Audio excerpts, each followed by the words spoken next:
میں نے ابھی ہم نے بات کی تھی اللہ تعالیٰ کے بہت سارے نام ہیں، اور اس صورت میں اور نام بھی آنے والے ہیں.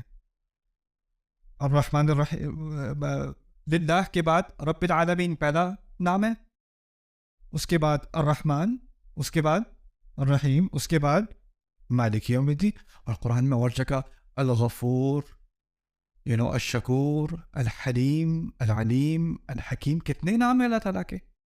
اور ان تمام ناموں میں سے اللہ تعالیٰ نے فیصلہ کیا کہ اپنے نام کے بعد فاتحہ میں پہلی اپنی تعریف، پہلی چیز جو ہمیں اللہ کے بارے میں جاننی چاہیے حمد کے بعد، وہ کیا ہے؟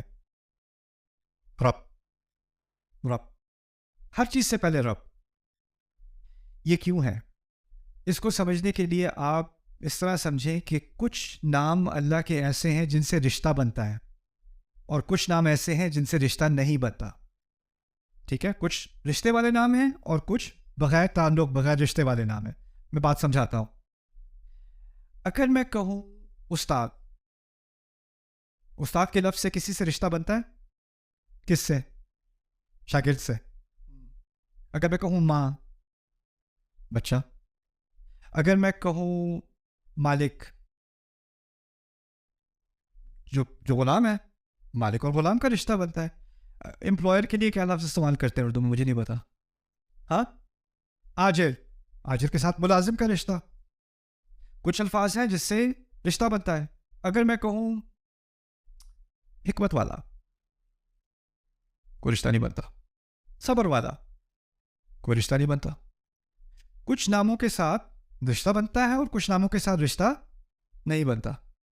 اب جن ناموں کے ساتھ رشتہ بنتا ہے وہ بھی بہت سارے ہیں. اللہ تعالیٰ کے خالق، خالق کا کس سے تعلق ہو گیا؟ مخلوق سے. مخلوق سے. رحم کرنے والا، مرحوم سے، جس پر رحم کیا گیا. ٹھیک ہے نا.